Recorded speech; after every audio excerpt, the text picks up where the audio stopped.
Fala aí, galera, que tá falando é o professor Rafael de Filosofia.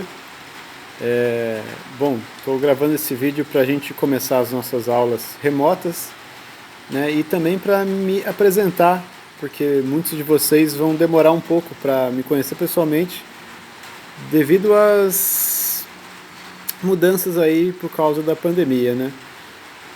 Então, vão ser postadas atividades de filosofia semanalmente, assim como das outras matérias, né? E serão duas. Uma do Centro de Mídias, que vocês acompanham aí. Eu vou deixar a aula do Centro de Mídias no Classroom. E a minha atividade, que é sempre relacionada ao conteúdo do Centro de Mídias. Tá? Então, nessa semana agora, o tema é sobre a origem da filosofia, né, como surgiu, e sobre as diferentes formas de narrativa. Né? E a filosofia se enquadra aí como uma das narrativas, uma forma de narrativa. Então, para começar, eu quero começar falando da narrativa mítica, dos mitos. E por quê? Porque a filosofia ela vai surgir da separação da narrativa mítica. Então, o que é uma narrativa mítica? É uma narrativa que busca dar uma explicação para algo que o homem ainda não sabe, certo? Como, por exemplo, a origem do universo.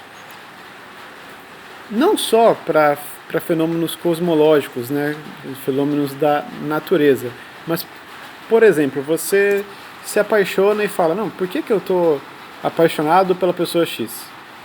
Aí alguém chega para você e fala, olha, você está apaixonado porque a Afrodite, que é a deusa do amor, enfeitiçou você e agora você está apaixonado pelaquela pessoa. Então perceba, é uma forma de explicar o porquê você se apaixonou. Mas é uma explicação mítica, baseada numa linguagem mítica, né, baseada em mito, certo? E o mito, ele não tem a preocupação com a realidade.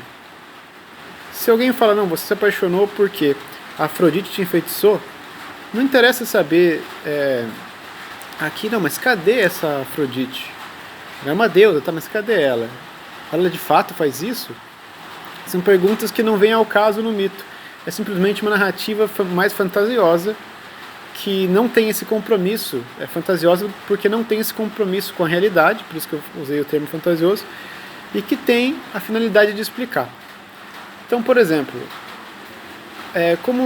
e eu estou usando o exemplo da Afrodite, né, que é um mito, que é uma deusa da religião dos gregos da antiguidade, porque a filosofia surge na Grécia, tá?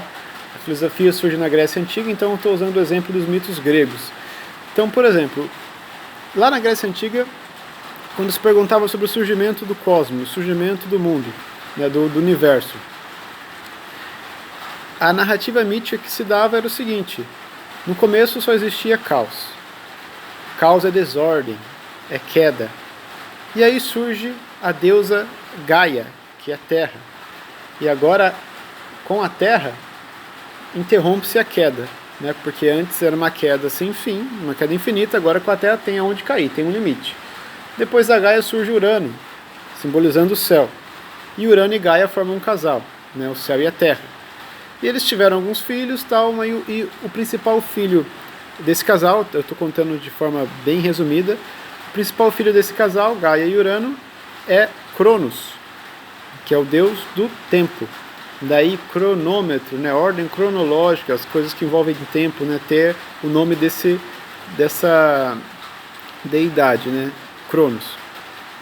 E aí eles vão dizer que, então, entre a Terra e o céu, quem governa é Cronos, está no meio, né? É uma forma de explicar como surgiu o mundo, mas também tem conhecimento aí por trás, né? Porque é uma forma de dizer que entre o céu e a terra o tempo é que governa, né? A gente nasce, cresce, envelhece e morre, dando a entender que o tempo governa tudo que está entre a terra e o céu. O Cronos para quem conhece aí sobre os mitos, ele é o pai dos Zeus, do Poseidon e tal, e dizia-se que o Cronos, ele comia os seus filhos.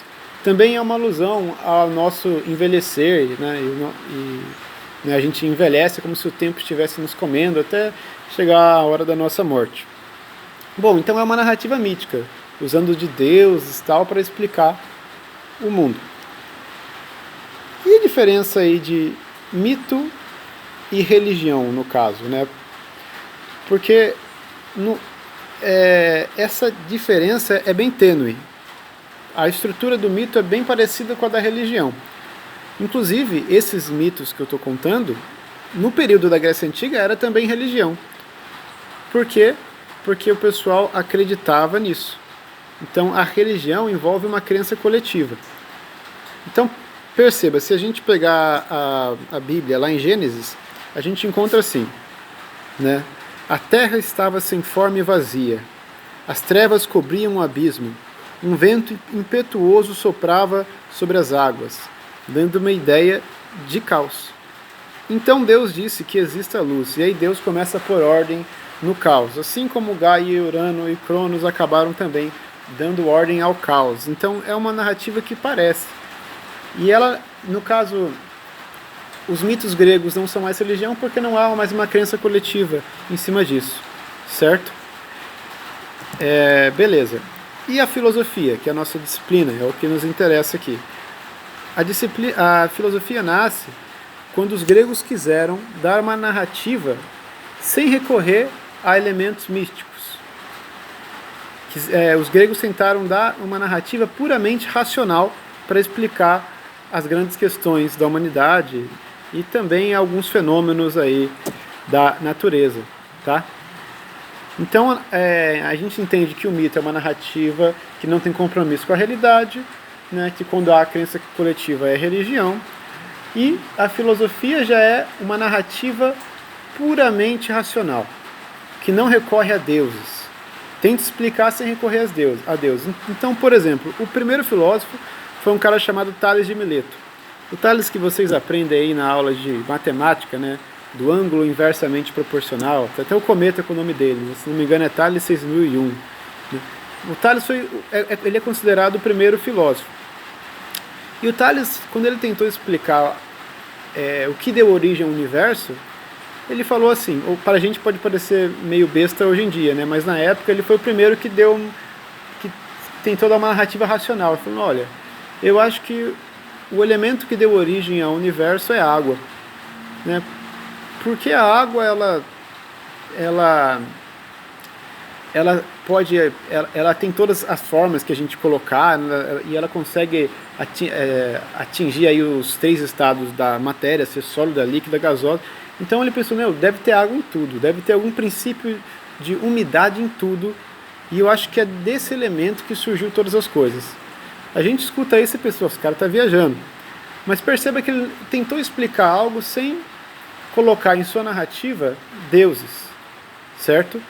E ele se preocupou em falar, olha, parece razoável, parece racional, já que a água tem todas as formas, que a água, enfim. Foi uma narrativa com uso apenas da razão.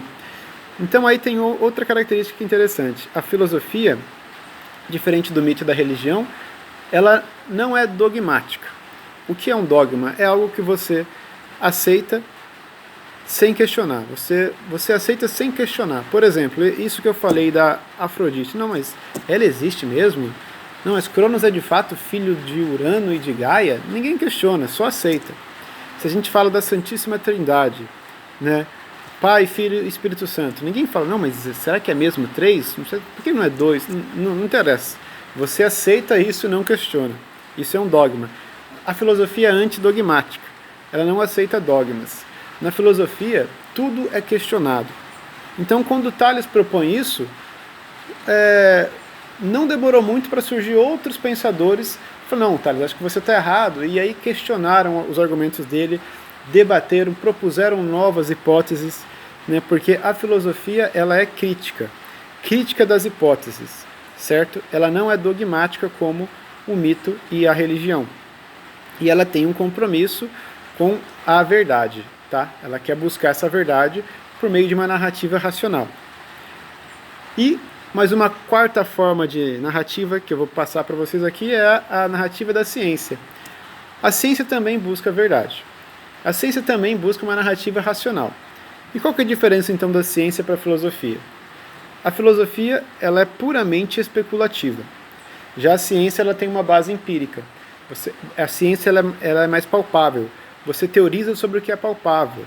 Você teoriza sobre a gravidade, você observa os corpos caindo, certo? Você teoriza sobre como um átomo reage à luz. E você vai no laboratório e você lança a luz na molécula no átomo que você está querendo estudar. Enfim, é palpável. A filosofia não. Quando a filosofia pergunta o que é liberdade, não tem como você colocar a liberdade em uma pipeta ou num becker e colocar lá no laboratório. Não tem como.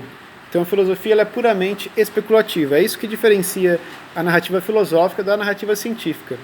Na narrativa científica você tem uma hipótese e essa hipótese é comprovada pela experiência. Na narrativa filosófica não tem como comprovar pela experiência. Certo? Então, por hoje vai ser só isso. Eu vou passar uma atividade relacionada com a diferença entre essas 4 narrativas que eu passei aqui nessa videoaula. Mito, religião, filosofia e ciência.